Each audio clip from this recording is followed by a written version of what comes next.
বেশিরভাগ ছেলেমেয়েদের পিঠে ঝোলানো ব্যাগ।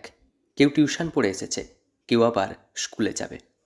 তবে তাদের চিন্তা ভাবনা এবং উদ্যোগে কোথাও খামতি নেই। ওরা পড়াশুনো করে, পড়াশোনার পাশাপাশি যা করছে তা সমাজের কাছে দৃষ্টান্ত। সমাজের প্রত্যেককে দিচ্ছে নতুন করে ভাবার বার্তা। ওদের মধ্যে প্রত্যেকেই একাধিক স্কুলের দ্বাদশ শ্রেণীর ছাত্রছাত্রী।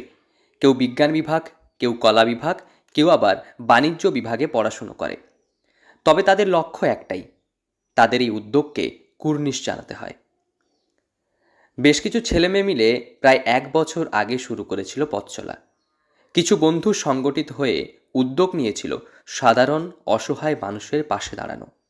সারা বছর ধরে একাধিক কর্মসূচির পর 1 বছর পূর্তি উপলক্ষে যা করল জানলে অবাক হবেন। পশ্চিম মেদিনীপুরের বেলদার কেশিয়ারি মোড়ে এক অশীতিপর বৃদ্ধ দাঁড়িয়ে থাকেন লাঠি নিয়ে। লেভেল ক্রসিং দিয়ে কাউকে গলতে দেন না তিনি। যারা অসচেতন বশত রেলগেট পেরিয়ে চলেন তাদেরকে কখনো ধমক দেন, আবার কখনো সহানুভূতির সঙ্গে বোঝাতে থাকেন। তবে এবার সেই বৃদ্ধ মানুষকে পোশাক, জুতো, সামান্য কিছু খাবার, ছাতা দিয়ে সাহায্য করল এই পড়ুয়ারা।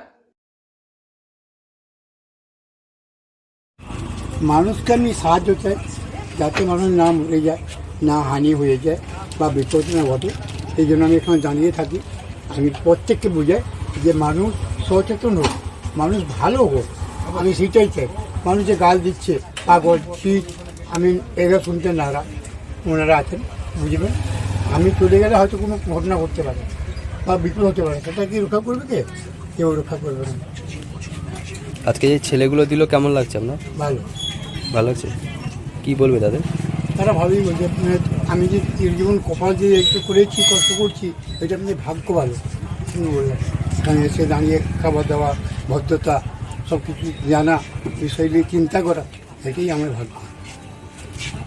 এছাড়াও এদিন কলেজে ভর্তি হওয়া এক মেধাবী ছাত্রীর হাতে সাহায্য তুলে দেয় দ্বাদশ শ্রেণীর এই ছেলেমেয়েরা।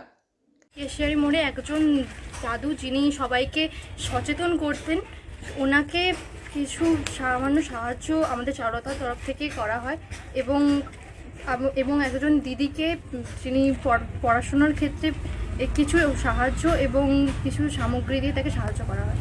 বিভিন্ন শিক্ষা প্রতিষ্ঠান থেকে শিক্ষকেরা সাহায্য করছেন এবং নানান দিক থেকে যে সমস্ত ছেলেমেয়েরা আমাদের মতন সবাই যারা তাদের টিফিনের টাকা বাঁচিয়ে এবং নানান দিক থেকে টাকা সঞ্চয় করে এই সংগঠনে দিচ্ছে এবং আমাদের চারুলতা এগিয়ে যাচ্ছে।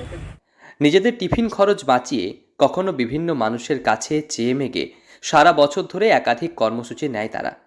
তাদের এই মহতী উদ্যোগকে কুর্নিশ জানিয়েছেন সকলে। পশ্চিম মেদিনীপুর থেকে রঞ্জন চন্দ্রের রিপোর্ট, লোকাল 18 বাংলা।